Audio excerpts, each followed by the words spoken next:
Hi everyone. Today I am working on my daughter's bike. For those of you that have kids, it's highly likely that those kids have bikes, and it's highly likely that you're going to run into this at some point where the tire goes flat. And so my daughter told me about this yesterday, finally getting around to working on it. I just wanted to put together a video to show you how I go about fixing it. Now this happens to be the front tire, which is better, a little bit easier. Back tire you have to deal with just navigating the chain and making sure that you disconnect it without breaking anything and you reconnect it properly. It's not that bad, but this video will be for the front tire. And what we're going to be doing, I've already got it flipped upside down. I just find it easier to work on the bike that way. We're going to be taking off these two nuts on each side. They are 15 millimeter, and I have two socket sets, so I'm just going to grab two sockets with 15 millimeter sockets, and we're gonna take it off. You could just use one socket set on this side. You could use an adjustable wrench on that just to hold it and just get them both off at the same time. They're quite easy to get off. Hi everyone. Yesterday my daughter came to me and said her tire was flat on her bike. And for those of you that have kids like me, highly likely that those kids have bikes. Highly likely you're going to run into this situation where you have a flat tire and you got to replace the tube in it. So what I've done is just flipped it upside down because I find it easier to work on. Just doing the front tire, the rear tire is fine. If you do run into that situation, it's really the same process. You just have a little more complexity navigating, getting the tire off around the chain and then putting the chain back on. But in this video, we're just going to go with the easy one, which is the front tire. So what we're going to start with is just getting these two nuts off. There's one on this side, one on that side. Just get your socket set out or an adjustable wrench, and we're just turning this counterclockwise to get that off. I'll get the camera set up and we'll get started. All right, so we are just gonna get the 15 millimeter wrench on there and get that off, and then you can just hand spin the remainder off. You're doing the exact same thing over here. It's just a couple turns and then it's loose. Set that down. And then you're just gonna pull this off, and just keep in mind there's a washer on it too, so make sure you don't lose that. It's important. So this is what, and it's a little, it's a washer with a little clip on it, if you can see that. That's gonna go back on this way when we go to reassemble. That clip faces down, so you make sure that's seated. There's a little notch there that you put it into, and then you put the nut back over it. On the back side, looks like it is the exact same thing. So you've got that little notch on the washer.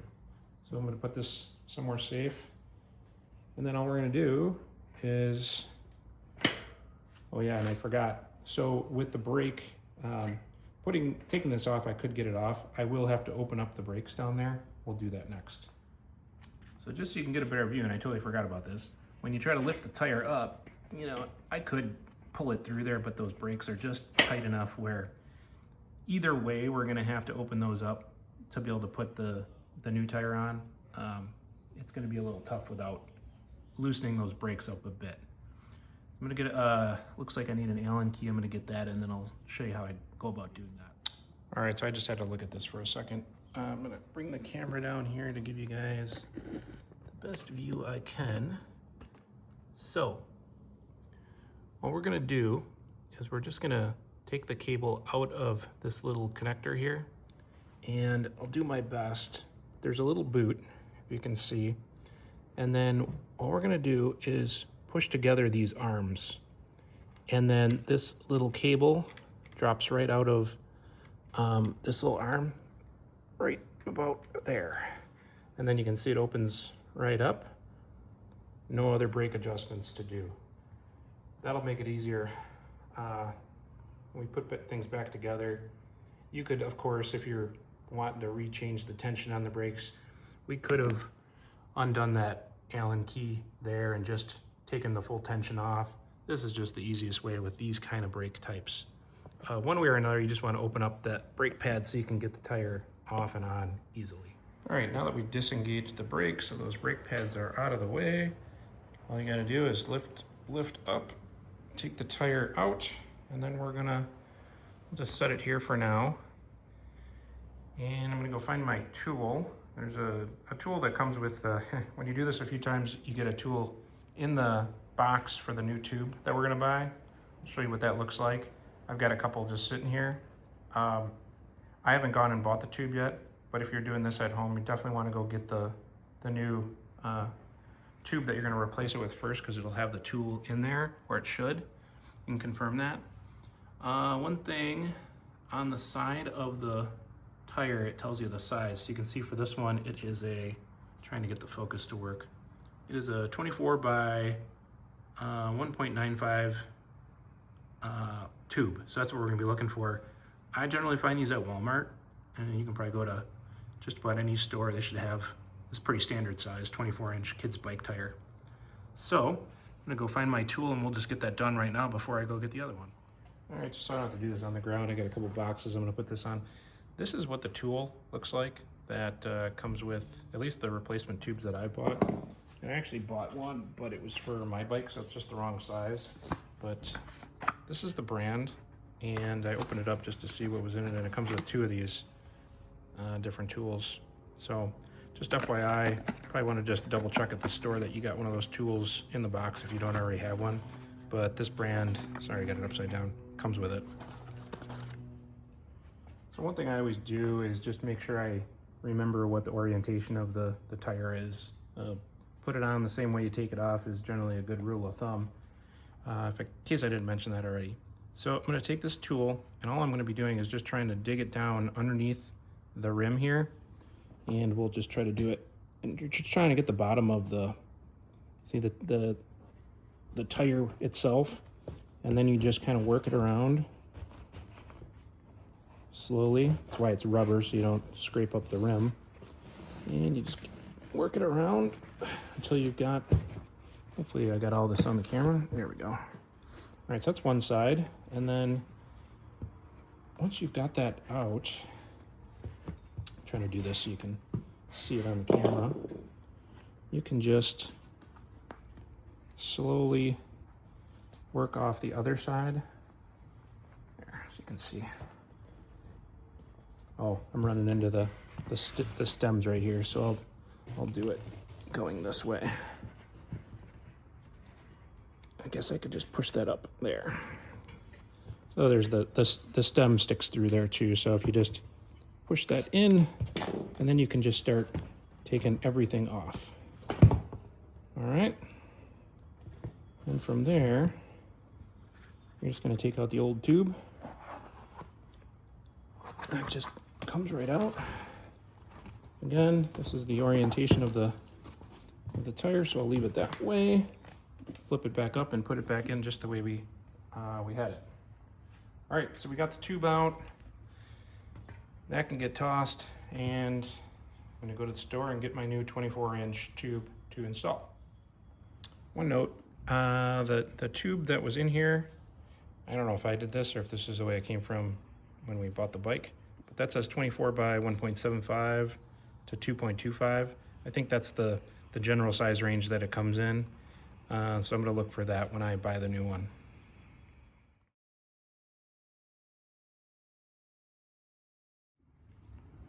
All right, so one of the most important things to do is try to figure out why you got a flat in the first place.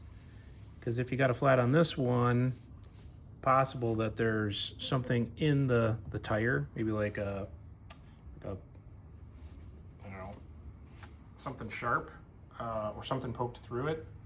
I inspected this tube. I didn't really see anything, although I could inflate it and spend a lot of time on that. So I was gonna do that, but then I was working my way around the inside of the tire, and I found, let's see if the camera will pick this up. I found that right there. And that is something poking right through that punctured our tube. So that lines up with, sorry if the camera works here. That lines up with, I think, this thing right here. So I just want to get that out. Makes sense, huh?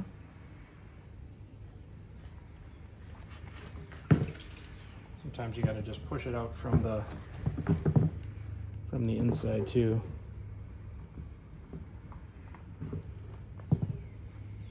Trying to do this while making sure it's picking up on the camera. There we go. I'm just gonna try to push that a little bit out. Yep.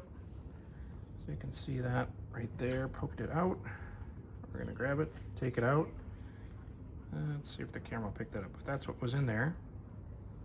There's a hole in the tire, but that's okay. Not gonna hurt anything. I'm just gonna continue and do one more double check on the inside here, and then we're gonna open up our new tube that I got. One thing just to point out while I was looking for any other debris in here, it does tell you the direction of the tire, so you don't ever have to worry about forgetting it. So that's on there. We'll make sure that goes pointing forward when we put this back together. One last item to check before we put the new tube in is just going around and making sure there's no debris that's gotten into the channel here, or there's no spokes poking through, or just anything out of the ordinary that would be sharp and could cause our tube to puncture. This one feels pretty good. It's a rather new bike, so I think our issue was just that twig or whatever that was that poked through. All right, so this is what I got. I was gonna get that other brand, but they were out of it. Thought I'd try the slime version. Just be aware that if you ever do have to change one of these, you're gonna have a little bit of that green slime that comes out. It's not a concern, just be aware of it. And one thing to note, if you do buy this brand, it doesn't come with the tools that I already have. So just FYI. Shouldn't really need the tools when we put this back together, but definitely helps when you're taking the tire off. So now what we're gonna do is just get enough air in it so it has its shape. So I'm gonna take the top off, and then I've got you can use a bike pump or a air compressor. I've got an air compressor, it's just easier. I'm gonna try to get that on there and just give it just enough to, it's hard doing this with one hand. There.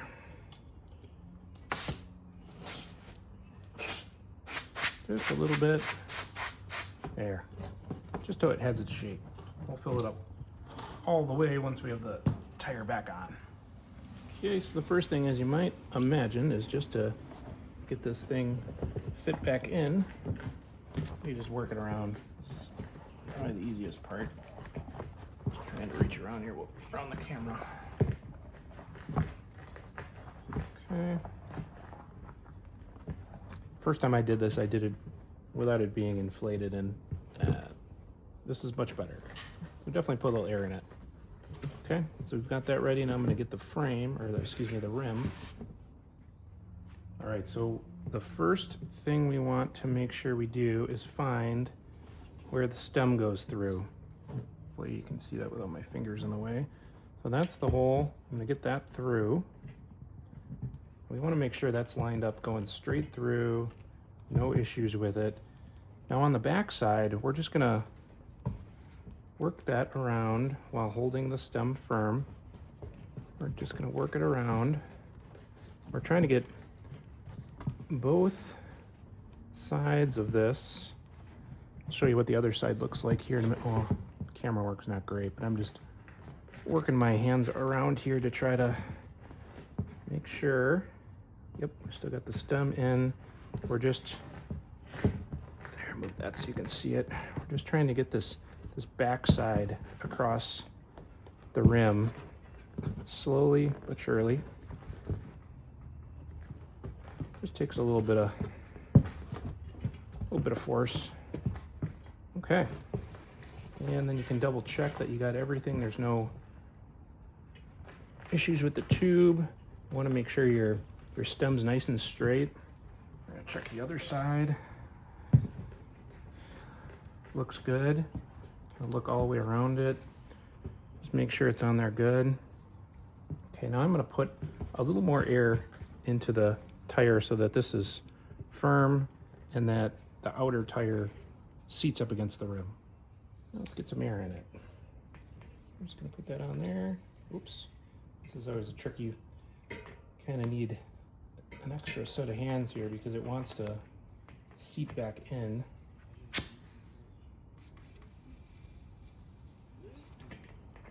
can get that. Oh yeah, see, it just wants to push right back in. Really helps to have another set of hands to hold. Let me see if I can do this myself.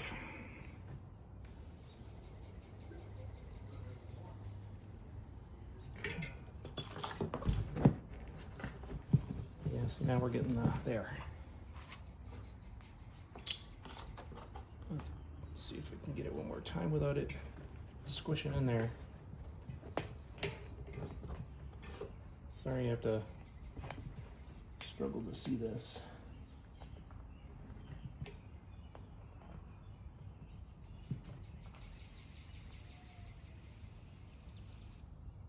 Okay. All right, we got a little bit more in there. Probably need to turn my compressor on to get a little more air coming out. I'm gonna finish that. So you're just kind of pushing against this, and it wants to go in because it's not fully inflated. So you almost have to hold it while getting enough air in it.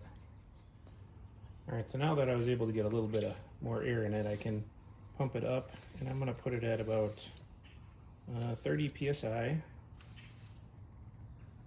And I've got a digital readout, so it makes it easy. So you can see the kind of thing I've got here. That's not what it filled it up to, it's just, but that's what I'm using. All right, so once again, we're looking for that tire direction. So you can see it's going this way. So I've screwed this up before, and you know, the bike's upside down, so you gotta think about it for a minute when you put it in. Just take a second to think. If the direction of the tire is this way, that's right. That would be going forward.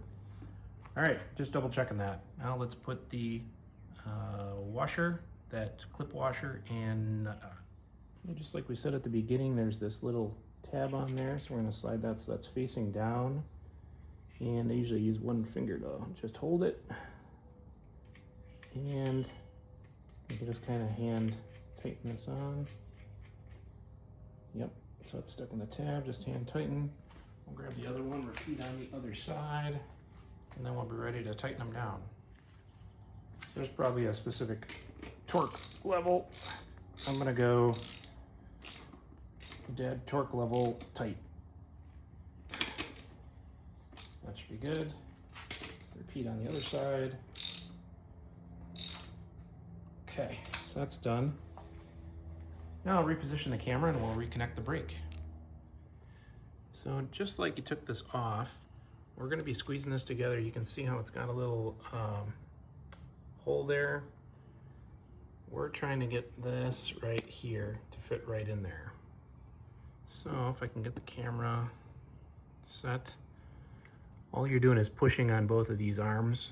You're gonna bring them together, and then we'll get that boot out of the way a little bit, and then just slides right in. Hopefully my hands weren't totally in the way, but you kind of get the idea. There's just a little, the brake line string, and then a little barrel on the end. Once that's in there, let's see which one's the brake. Yeah, so you can see how the brake looks good. Might need to adjust the brake a little bit on this one, but for this purpose, we are about done. I'm gonna flip it over, make sure everything looks okay.